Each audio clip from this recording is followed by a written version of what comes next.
But this Iowa Hawkeye thing, this feels like petty and dumb to do the Kirk Ferentz suspension for one game for something that happened like 2 years ago. And one of the things that Charlie Baker told us in that speech that I loved that he was giving to us, it was like, He basically is like, we're done doing the petty stuff. Like, I'm sick of us having to deal with the petty stuff. Whenever this injunction hits, we're going to be able to move forward, and all this other stuff that kind of makes us look bad and looks like we're over punishing for things. And then this happens to Kirk Ferentz this morning. It's like, this is from 2 years ago with a player that hasn't really done anything, and we assume everybody has been doing the exact same thing. They just so happen to be the ones that got caught up in this conversation. Like, what exactly was the violation? He was tampering, allegedly, with Cade McNamara before he hit the transfer portal. So they investigated, because why in hell would anybody say?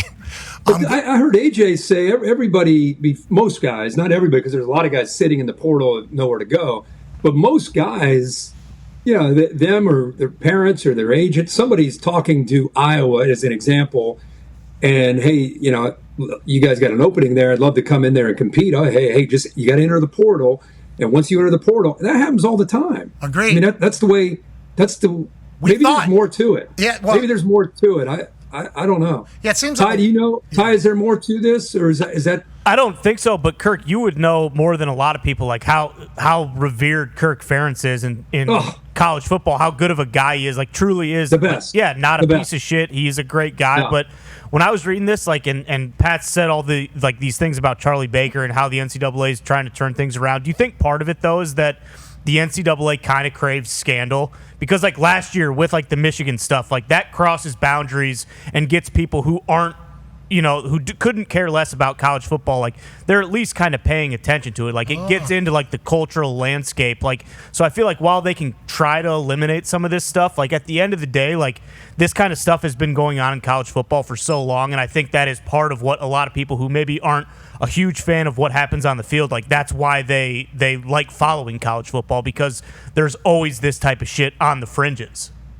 Yeah. I don't know about that they're intentionally trying to do that. I do think that they still have some archaic rules that Charlie talked to us about trying to eliminate. I don't know the specifics here. I don't know if Iowa is the one that, whatever they did. I think it still kind of falls in that area of this is the way of the new world. These guys that leave these schools. I mean, I talk to coaches that they're worried when the game is over and they go to shake hands, that the other assistant coaches are talking to the backup players on the team about, hey man, I got you. I'll hit you up after the season. If you're not happy, there are coaches currently in college football that say that happens. So how is that not tampering? I don't know. And feels think about stupid. Feels stupid. Yeah, it does. I mean, the biggest issue to me, and then we can move on. I want to watch you and AJ do like a sumo wrestling thing there on the court, but I definitely don't understand. I still have a problem with the collectives. I still have a problem with, hey, let's all put $20 million into a pot and let's go bribe high school players and pay them as much as we can to get them to, or let's go get a player from a smaller school and he don't want to stay at, let's just say, Bowling Green or Southern Miss. Let's go get him. He's an All-American. Let's go bribe him. And that I don't get. I get C.J. Stroud being a superstar, name, image, and likeness. He can make a lot of money. Caleb Williams, superstar, make millions of dollars off name, image, and likeness. That's what the rule is intended for. But I wish they'd focus on these collectives and these guys bribing kids to come pay for their schools. That has to go in college sports. So there was like a Mountaineer collective at West Virginia. They asked me if they could use my name, image, and likeness on the board of the entire thing for West Virginia. And I was like, what do I need to do? They're like, no, then we might just have you reach out or whatever. We got a big donor that's going to do it and money that's going to do it. And then we're just trying to even the playing field with, the big schools on being able to guide money. Now, I think they were doing it and have been doing it for players on the team, trying to manage the roster and keep people on the team. But I assume there has been some recruiting that has happened with it all. And it's like, I think that's why this injunction that's supposed to be approved by a judge in Q1 gives like the actual salary cap. And people have been saying it's 20 million. I think that's what you hear. Yeah. I think he said 20% of the school's revenue. I think is what I heard. I don't remember, but it's 20 million is what everybody's saying it is. I think they're hoping that ends up becoming this. That'd be great. Wouldn't it be great if NIL still was there with the rev share? Like, the rev share has to happen. It's great. It makes a lot of sense. Do it. Let's just argue for now. Let's just say it's 20 million that you have now to basically look at your roster. And the roster goes from 85 scholarships eventually to, you can have up to 120 on your team.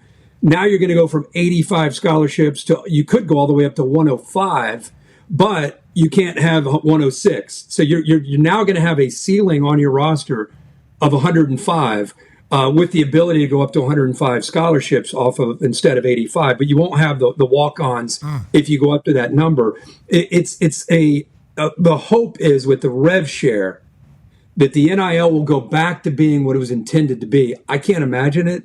These schools that have been bribing kids, you're going to tell them, okay, you can't bribe kids anymore. They're going to keep doing that, until there are actual consequences. But then there's the threat of litigation. And anytime anybody threatens to get sued, whoops, okay, you're right, to go do whatever you want to do. So I don't know how we're going to get there unless you get a collective bargaining agreement between this new entity, the world, with some kind of players, representation, whether it's a union, whatever it is, have some kind of CBA and agree on NIL, transfer portal, dates, times, whatever it is. Then I think you can make some sense and kind of get your arms around it, and then make consequences have to be severe when guys break the rules. And it's hard to do that right now because there's different rules from one state to the other, from one conference to the other. So it's hard to be consistent for the NCAA right now. And it's really hard to govern these states because everybody has their own rules when it comes to NIL. Going to need a commissioner to do that. You doing it? Is that you? No, I think Nicky Saban would be fantastic because we don't want to lose him on game day from college game day. He would be, and if it can't be him, I think Greg Sankey would be fantastic. There you go. He could be good. Yeah, I think Greg Sankey though loves that SEC, doesn't he? He does. He said all these other conferences are making these stupid ass. I know, but in our head, it's better if he does. You know what I mean? We love Greg. For those that don't know, and there's probably a lot of these people, we love Greg Sankey, friend of the program. Yes. Very good friend of the program. Yeah. And we are immensely impressed by everything he has done. But with that being Greg said, were in charge of, instead of the SEC, all of college football, like if they went to a commissioner one day, then he would set his sights much broader. But right now he's an SEC. He's the head of the SEC. We're the best conference owner every sport. By far.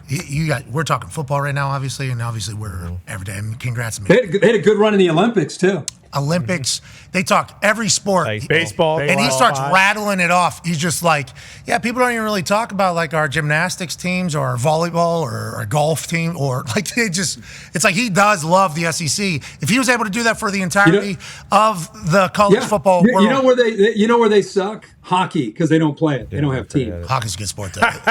And Greg Sankey said, but if we were able to create ice at all these schools, we would beat the Michigan. They would be great.